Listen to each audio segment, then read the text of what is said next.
Hello and a very warm welcome to the Bharata First podcast. This is Frank Rausan Pereira doing a reading of C. Rajagopalachari's Mahabharata. Chapter 45 Prince Uttara. Uttara, the son of Virata, set off with enthusiasm from the city in his chariot with Brihannala as his charioteer and commanded the latter to drive quickly to the place where the Kauravas had rounded up the cows. Nothing loath, the horses were put to their best speed, and presently the Kaurava army was sighted. At first, a gleaming line enveloped in a cloud of dust that seemed to go up to the skies. Going nearer, Uttara saw the great army drawn in battle by Bhishma, Drona, Kripa, Duryodhana, and Karna. At that sight, his courage, which had been gradually drying up during the rapid rush to the field, was quite gone. His mouth went dry and his hair stood on end. His limbs were all in a tremble. He shut his eyes with both hands to keep out the fearsome sight. He said, "How can I single handed attack an army? I have no troops, since the king my father has taken all available forces, leaving the city unprotected. It is absurd to think that one man can alone fight a well equipped army led by world renowned warriors. O Brihannala, turn back the chariot." Brihannala laughed and said, "O prince, you started from the city full of fierce determination, and the ladies expect great things of you. The citizens also have put their trust in you. Sairandri praised me, and I have come at your request. If we return without recovering the cows, we shall become the laughing stock of all. I will not turn back the chariot. Let us stand firm and fight. Have no fear." With these words, Brihannala began to drive the chariot towards the enemy, and they approached quite close to them. Uttara's distress was pitiable. He said in a quaking voice, "I cannot do it. I simply cannot. Let the Kauravas march off with the cows. And if the women laugh, let them. I do not care.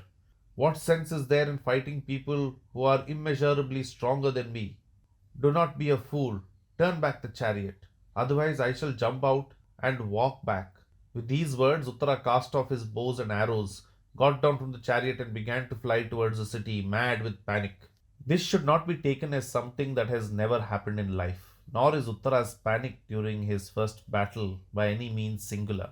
Fear is a strong instinctive feeling, though it can be overcome by willpower or strong motives like love, shame, or hate, or move usually by discipline. Even men who have afterwards distinguished themselves by heroic deeds have confessed to having felt something like panic fear the first time they came under fire.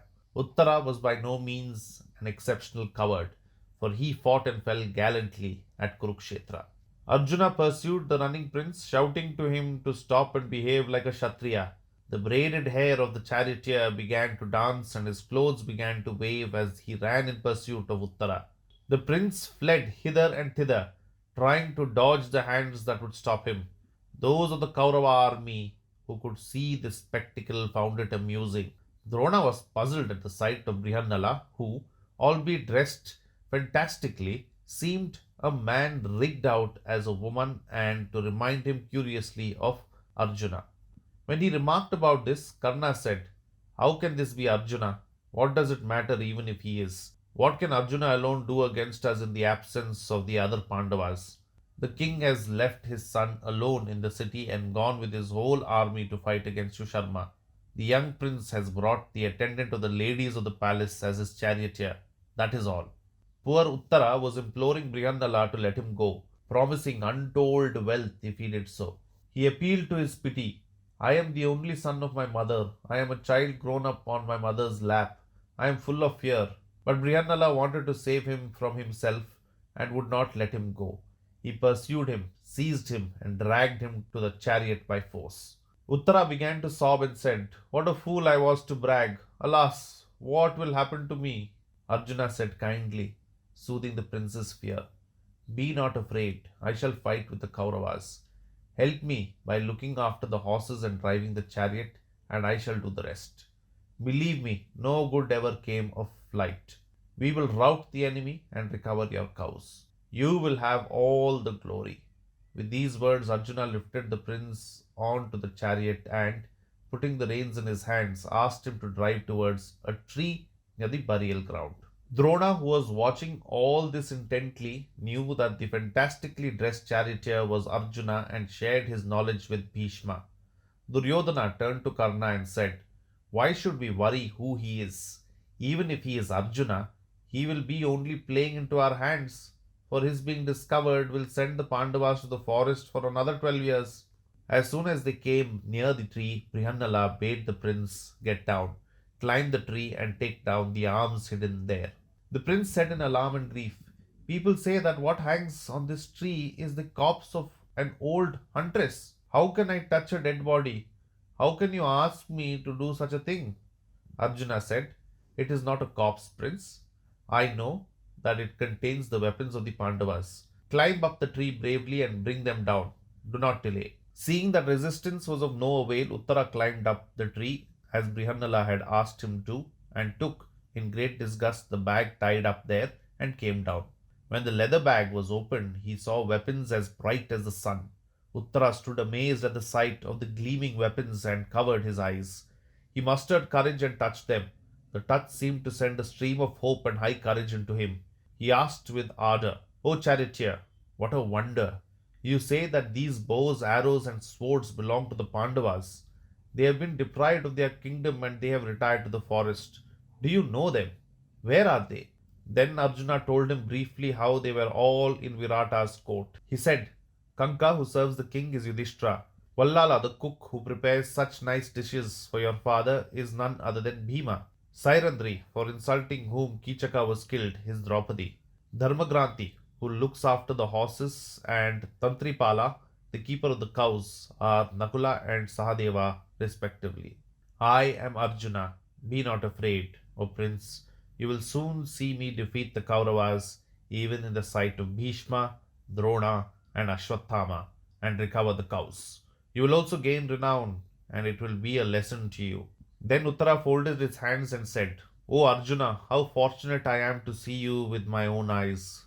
So, Arjuna is the victorious hero whose very contact has put heart and courage into me. Forgive the wrongs I have done through ignorance. As they approached the Kaurava host, Arjuna recounted some of his heroic deeds so that Uttara might not lose grip of his newly awakened courage. Arriving in front of the Kauravas, he got down, prayed to God, removed the conch bangles from his hands, and put on leather gauntlets.